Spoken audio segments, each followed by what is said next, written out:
스포츠 쾌도난마. 제가 몇 번 주장하는데 여러분들은 잘 호응을 안 해주시는 것 같아요. 그래도 끝까지 밀고 나갈랍니다. 쾌도난마의 주인공 칼은 안 차고 오셨는데 최동호 평론가님입니다. 왜 저 평창 동계올림픽 때 유행어가 있죠. 영미 예. 맞나요? 예, 그렇죠. 그래서 참 국민들 심장을 쫄깃쫄깃하게 했고 일본과의 준결승이었나 뭐 아무튼 대단했던 거. 굉장히 드라마틱했죠. 네. 이 일본을 이겼어요. 맞아요.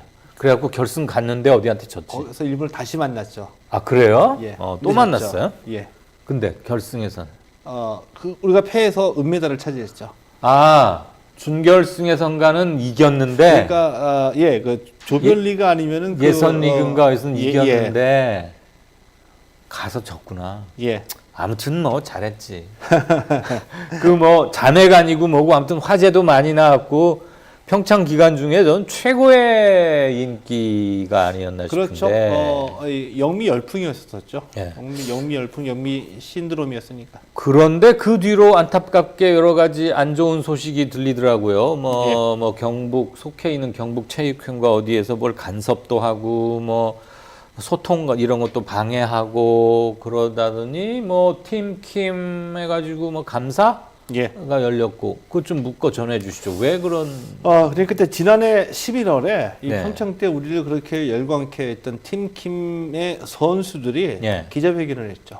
예. 우리가 너무 부당한 대우를 받고 있다. 어허. 그리고 이 김경두 전 컬링연맹 부회장이 팀킴을 사유화했다. 음흠. 상금 받아도 우리에게 돌려주지 않는다. 그 말이 됩니까? 그거? 예. 그 횡령 아닙니까? 그거? 그러니까 이제 궁금하죠. 말이 안 되는 일이 실제였을까 아니었을까. 그래서 지난해 11월서부터 12월까지 5주 동안 이 문화체육관광부가 이제 특정 감사를 벌였고요. 예. 오늘 이 감사 결과를 발표한 겁니다. 아하. 결과를 들어보니 선수들이 주장했던 것들이 대부분 다 사실이었다. 이렇게 나왔습니다.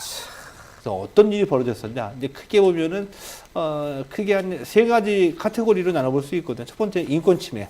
인권 침해는 뭐냐면은 선수들에게 실제로 폭언과 욕설이 있었고 이 선수들을 통제하기 위해서 실제로 선수들에게 이 전달된 소포 같은 것들 예. 다 뜯어보고 전해줬대요. 누가요? 감독들이. 이 팀킴의 감독은 김민정 전 감독은 이 김경두 전 부회장의 딸이었고요. 거기도 이렇게 또 패밀리입니까?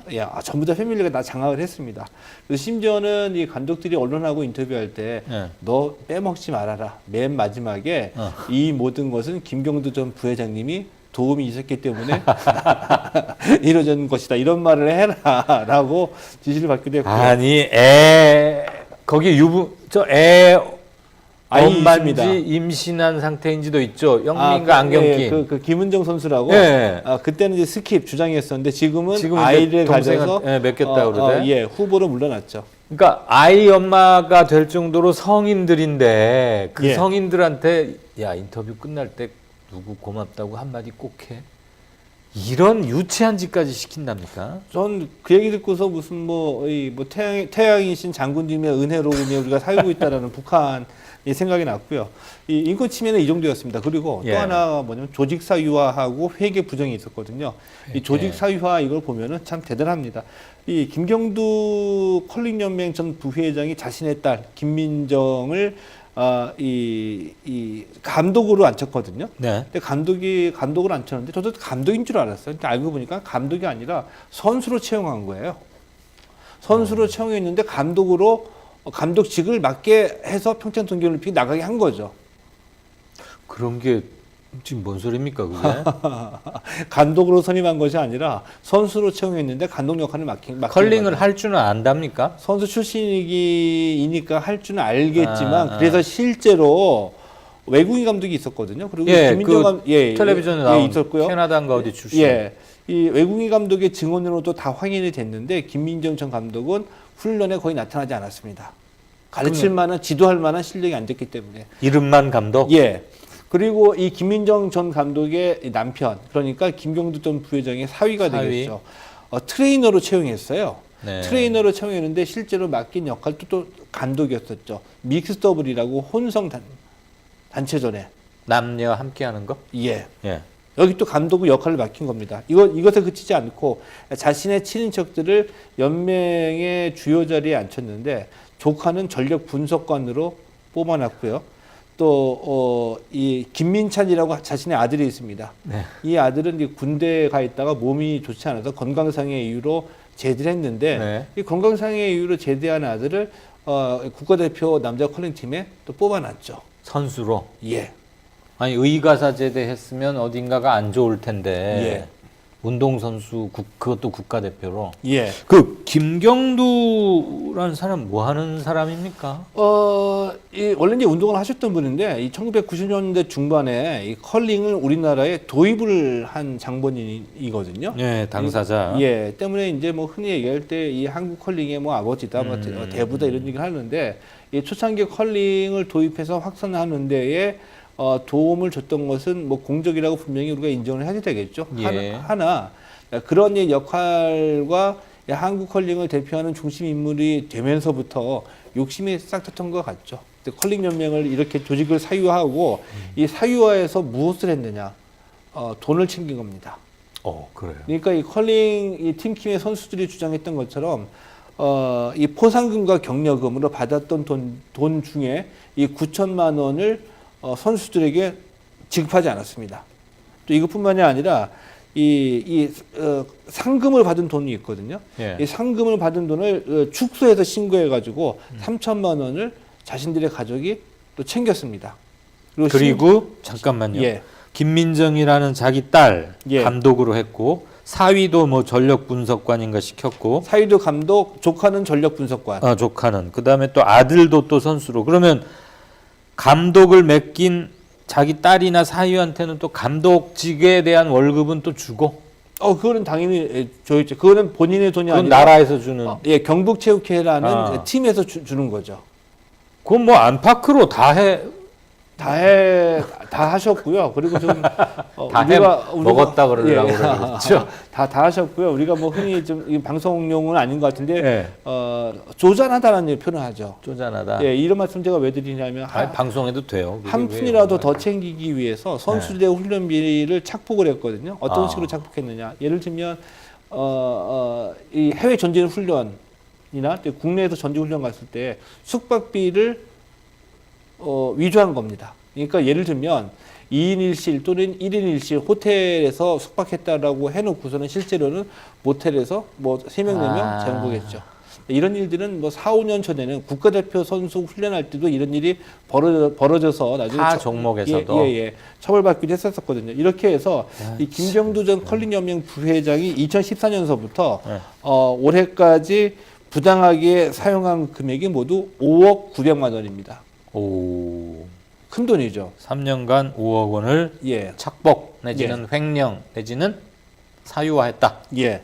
근데 제가 자신 있게 말씀드릴 수 있는 게 우리나라의 이 축구, 야구, 뭐 농구, 배구 정도만 빼놓은 비인기 종목이잖아요. 이 비인기 종목은 이 관심을 덜 받기 때문에 감시 또 관리가 사실 제대로 안 되고 있습니다. 그러니까 이 스포츠 밑으로 촉발돼가지고 스포츠 인권 전수조사를 한다고 했는데 이 스포츠 인권에 대한 전수조사뿐만이 아니라 이 협회 행정, 연맹 행정까지도 전수조사하면은 이와 유사한 사례가 다수 적발될 확률이 가능성이 높다라고 봅니다. 그러겠네요. 내가 불모지인 한국의 컬링을 들여왔고 내가 처음부터 다 빙판도 만들고 선수도 키우고 했으니 내가 모든 걸 휘둘러야 해라는 데서부터 이제 시작이 됐겠죠. 생각이 조금씩 엇나가가지고 너희들이 누구 덕에 지금 상금도 받고 팬도 생기고 그 얘기는 실제로 했습니다. 그래요? 너희들이 누구 덕분에 살고 있는지 아냐. 이 얘기는 그러면 했어요? 예, 김경두 전 부회장이 선수들에게 실제로 했습니다. 너희들이 도대체 누구 덕에 이렇게 선물도 답지하고 성금도 오고 상금도 오고 그러는 줄 아니? 예. 그러니까 이건 내가 좀 일부 관리하고 필요한 만큼만 주겠다 뭐 이런 식이네. 그렇게 된 거죠. 예. 야, 이게 뭐 이런 삐뚤어진 보상 심리로 그리고 어떤 뭐 이것도 조그만 권력이라고 아주 조그만 권력의 단맛에 취해가지고 의성에서 또 이 컬링을 완전히 자기 사유화를 예. 한 대표적인 사례라고 볼 수 있습니다. 의성은 한국 컬링의 메카. 그 메카의 주인은 나. 이거네요. 심지어는 이 의성에 그 컬링 훈련원이 있었잖아요. 컬링 예, 경기장. 예, 봤어요. 이거는 어떻게 된 게 이분이 이 사유화를 또 했어요. 자신의 이미지를 막 운영한 겁니다. 그러면서 훈련시키고 또 체험 관광도 하고 이런 식으로 운영하면서 이 매출을 축소해서 신고를 했습니다. 그러니까 세금 포탈 혐의까지 지금 받고 있는 거죠. 탈세 혐의까지. 그럼 저 문광부에서는 앞으로 이 사람 어떻게 조치하겠답니까? 지금 이 혐의 내용에 대해서는 이제 검찰이나 이 경찰에 고발을 해가지고 네. 철저하게 제값을 받게 해야 된다라고 보고, 저는 한 가지 근데 이해가 안 가는 대목이 있습니다. 오늘 왜 언급이 되지는 않는지. 예를 들어서 딱 한 가지만 말씀드리면 이 폭언 폭행 그리고 이거 차치하고 이 회계 부정이 있죠. 네. 회계 부정. 이거는 저는 이 경북체육회, 그러니까 이 관리 감독의 책임이 있는 이 경북체육회나 또는 이 컬링 연맹에서 규정상 회계 감사하는 다 정해져 있을 거라고 봅니다. 당연하죠. 근데 어떻게 5년 동안 5억 원을 착복할 기간 동안 몰랐느냐? 한 번도 제대로 이게 적발이 되지 않았느냐.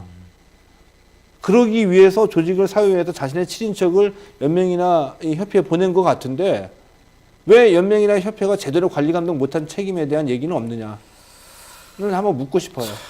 언제까지 우리는 이런 뉴스를 계속 전하고 죄송합니다. 참 창피합니다. 예.